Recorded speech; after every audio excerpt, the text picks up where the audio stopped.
Hey, my name is Matt, and today we're going to talk about working remotely. I know a lot of people have been working remotely since COVID, but in our industry, we've been working remotely a lot longer. Personally been working remotely primarily for about 15 or 16 years. So here's some tips I've learned over the 15 years on how to effectively work remotely. It's not as easy as it sounds, and it also has impact on other people wherever you live if you're working from home.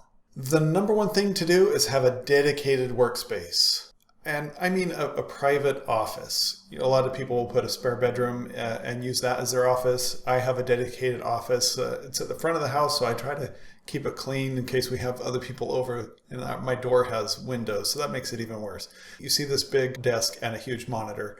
So it's not the most eye-catching. Well, it's eye-catching. It's not the most appealing, but we make it work. Maybe later we'll move my office somewhere else and we'll switch things around. But for now, this is where I am and this is my space. If you see behind me, I've got 3 photos on the wall, the illustrations. Colorado, Florida, and Tennessee. My wife and I are in Tennessee, and we have kids in Florida and Colorado. Try to make it your own. Try to make your own space. You're here a lot of time. I spend a lot of time working, and I want to enjoy the space that I'm in. I also have a photo mosaic of a Formula One car on the wall because I like sim racing. So this is where I also do my sim racing. It's kind of not ideal because I have the same environment for work and play. So I try to keep those separate as much as possible. I don't take my laptop out into the family room, for instance, and finish working. I finish working here, and when I leave out the door, I'm done with work. I don't have work email on my phone. And I keep it that way. I try to protect that time away from work as much as possible. And my setup here is, a lot of people like laptops. I have a desktop. I have a desktop that I upgrade every year or so. Upgrade the processor, upgrade the RAM. Hard drive disks are cheap, so you can upgrade that very easily. I have like 5 terabytes or something like that in my hard drive space with all the various drives. And you upgrade components as needed, and it's a more affordable way. And also I like tinkering with the parts, so it's kind of fun too. As far as monitors, I have a 49-inch widescreen, ultra widescreen, curved display, a Samsung one. It's a lot better than 2 monitors because you don't have the bezel. You have just one widescreen, and then you can use it. I use it 2/3, 1/3, 1/3 for my, say, browser, and 2/3 for my development environment. And then I can make changes in my development environment, hot reloads over here. I can see it in real time. It's super handy to have. And then also go get yourself an ergonomic keyboard. And I went one step further. I got a graphics tablet instead of a mouse. So you have a more natural form onto your hand instead of the mouse, how it makes your hand go like this. You want your wrist to be vertical so that it's a little more natural and you avoid fatigue and that repetitive motion that causes carpal tunnel syndrome. And my desk is a sitting and standing desk. So throughout the day, I'll sit and stand. For meetings, I raise it up to standing so that first of all, I don't fall asleep during meetings. I'm more attentive. And then I can also get some standing time in. Standing is better than sitting for your body. Just to sum that up, make the space your own. Try to find something that you like and bring it into the space. Second thing is taking breaks. Breaks are essential. I typically take probably 15, 20 minutes, half hour for lunch. Just kind of depends. Sometimes my wife is down and we'll have lunch together. Other times it's just me, or if I'm in between meetings, my lunch will be more brief. But I do sit in the kitchen at the island and I sit down and I eat my lunch. Just try to maximize your day. The day is for you as much as it is for getting stuff done. We've got to take those breaks to kind of decompress, take a hard look at how are we doing today, what can I do better, what do I need to keep doing, and try to regroup a little bit. So the lunch is a good time to do that.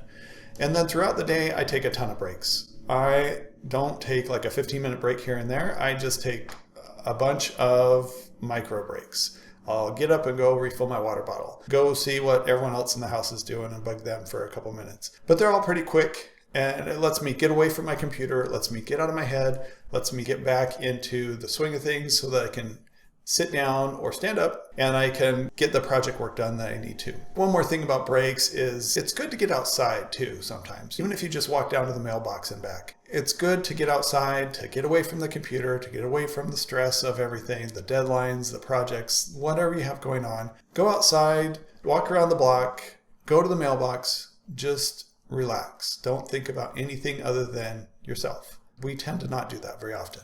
The third thing I'd like to talk about is resources. So I mentioned a lot of resources already: my laptop, my desktop, my monitor, a standing desk. I have a chair. I have some good headphones. I wear those a lot because sometimes when I'm listening to music on the speakers, it can be a little obnoxious for other people that are here at home. So I try to use headphones as much as possible. It also keeps outside noises out, like someone mowing the lawn or something like that. And it can really isolate in a good way so that I can focus. One thing you'll really need is a good internet connection. With our last house, we had a really poor internet connection here. Our internet speed is like 5 or 10 times what it was back there. So that's really helpful to be able to have a fast internet connection. If I need to download something, as developers, we download large files, sometimes database backups, installing software. We want our connection to be reliable and quick, and then we can focus on our work. Other resources we have the whole internet, right? We have learning online. If you need to learn a technology, the internet's a great place to do that. And then we also have other people. Reach out to people on your team if you get stuck. Don't just churn away at something for 3 days when you could reach out to someone and they may know the answer, be able to point you in the right direction. And 5 minutes later, you're done, right? You've got the information. You're able to make progress. You're able to continue on that project. Okay, the fourth item is a routine. So what does my day look like? Well, this morning I woke up 5 minutes before my alarm, and when my alarm went off, I turned it off and I went in my office. First thing I did is I did not check email. I planned out my day, and this is the ideal day, right? We all have days where the day just falls apart on us. This is not what I'm talking about. I'm talking about the predictable day, the day where you are in control. We have a few meetings, maybe 2 or 3, but other than that, it's focused work. So I came into my office, planned out my day, figured out what I was going to do when, looked at all the meetings I had, and then scheduled those out. I have a paper-based planner I use, and I also have Outlook that I use for reminders. But that's all that is as far as planning goes. It's reminders and blocking off time so I don't get a surprise meeting scheduled in a time when I need to do something important like record this video. So that's what I did today is I blocked off time for this video, and I made sure that I had plenty of time to do that because sometimes things take longer than you think. And after I had my plan for the day, what I did is I started executing that plan. My wife and I went around the neighborhood on a walk, got to get outside. And then I came back and I read for a little bit. And then I started the project work. I had already laid out everything, what I needed to do. And so in between meetings, I worked on various projects. This is a great way to organize your day and to try to chunk out places of time when you can get quality work done. If you have a meeting at 10 a.m. and then you have one at 1 a.m., well, what are you going to do between those meetings? How can you maximize that amount of time so that you can get the most done during that time? And when speaking of meetings, how can we get out of some of those meetings? If they're essential meetings, great. If they're not, maybe you can push back a little bit and say, you know what, I'm not really needed for this meeting. I've got this other deadline to meet. I'm going to be working on this instead. Send me an email and let me know if there's anything I need to do. And I've been working this way for a while now, and this really works well for me because 1, I only am in the meetings that I need to be in.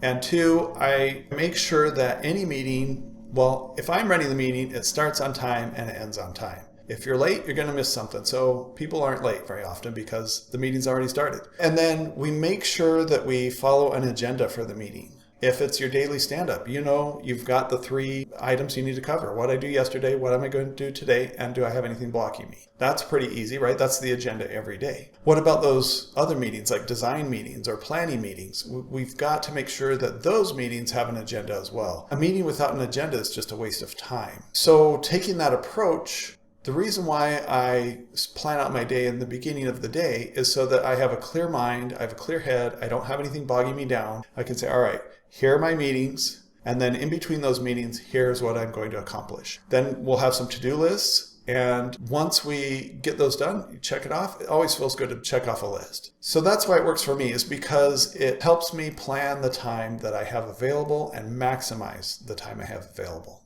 The last thing, number 5, is distractions. We are full of distractions, especially email and phones and notifications, social media posts. Oh, I just got 3 likes on that, or whatever. Everything can be a distraction if you're not used properly. For me, it's sim racing and video games. I love it, but I know I need to get my work done, so I need to play my games after I do my work. Sometimes I sound like my mom, but you know what? Your mom knew something about that. Work first, play second. Work hard, play hard. So here is how I get rid of my distractions. I use Windows. I'm not a Mac guy, I'm a Windows guy. So in there you can have several desktops. So I have one desktop where I have email and basic stuff like that. And then I'll have another desktop for each project I'm working on. So when I'm working on a project work, I don't have email on the screen at all. I have to switch to other desktops. So I'll have everything I need for that project on that screen, and I can move around in between each of the different things. Then I turn off all notifications and sounds and dings and buzz and notifications for email, all of it. I don't use any of it. I have reminders for appointments, and that's it. I rarely check my email at the beginning of the day. I'll usually get some high priority work done first, then I'll check my email, and then I can react to anything that came in with my inbox. But email is just that, it's reactive. I'm reacting to someone else. I've heard it said that an inbox is other people's priorities for you.